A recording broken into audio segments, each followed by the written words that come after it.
السلام علیکم ورحمۃ اللہ وبرکاتہ۔ اعوذ باللہ من الشیطان الرجیم، بسم اللہ الرحمن الرحیم، ربی زدنی علما۔ جی آج ہم نماز میں کریں گے سجدے کی دعا۔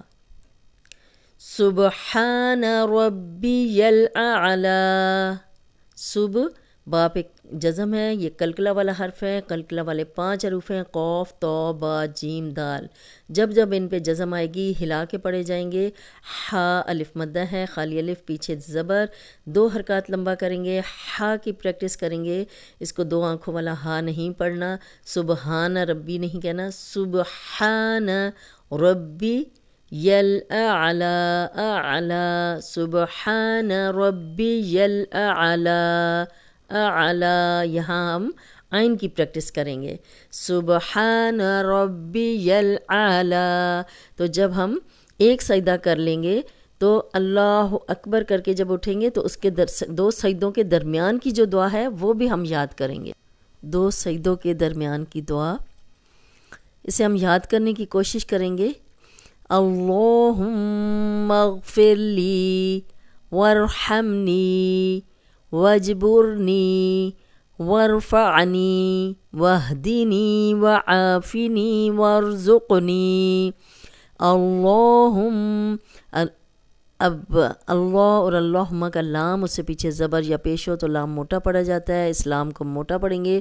کھڑی زبر ہے، 2 حرکات لمبا بھی کریں گے۔ میم پہ شاد ہے تو یہاں ہم غنہ کریں گے، غنہ ناک میں تھوڑی دیر آواز کے ٹھہرانے کو کہتے ہیں۔ اللہم مغفر لی، لی یا مدہ ہے، جزم والی یا پیچھے زیر، تو 2 حرکات لمبا کریں گے۔ ورحمنی، وار یہاں پہ را کو موٹا پڑھیں گے کیونکہ را پہ زبر یا پیش و را موٹی ہوتی ہے، لیکن اس سے پیچھے حرف را پہ جزم ہو اور پچھلے حرف پہ زبر یا پیش ہو تب بھی را موٹی ہوتی ہے۔ حمنی، ہا کی پریکٹس کریں گے، ہا نہیں پڑھیں گے۔ نی کو 2 حرکات لمبا کریں گے، یا مدہ ہے۔ وجبرنی، وج جیم قلقلہ ہے، جب جب ان پہ جزم آئے گی 5 حروف پہ، قوف تو با جیم دال، تو ہلا کے پڑھیں گے۔ وجبرنی، نی یا مدہ ہے، 2 حرکات لمبا کریں گے۔ ورفعنی، فا ورفانی تو یہ حمزہ بن جائے گا، ورفعنی یا مدہ ہے، جزم والی یا پیچھے نون پہ زیر، تو 2 حرکات لمبا کریں گے۔ وہدینی، نی یہ بھی 2 حرکات لمبا کریں گے۔ وعافینی، آ الف مدہ ہے، خالی الف پیچھے عین پہ زبر، فینی، نی یا مدہ ہے، 2 حرکات لمبا کریں گے۔ ورزقنی، ذوقو، اب قوف پہ جزم آ گئی ہے، ہلا کے پڑھیں گے، قلقلہ والا حرف ہے، نی یا مدہ ہے، 2 حرکات لمبا کریں گے۔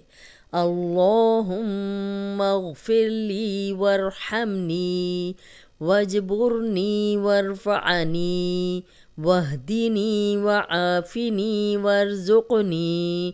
یہ ایک سجدے کے بعد جب ہم اوپر اٹھیں گے اللہ اکبر کہتے ہوئے تو اس کے بعد ہم یہ پڑھیں گے اور اس کے بعد ہم دوبارہ دوسرا سجدہ کریں گے۔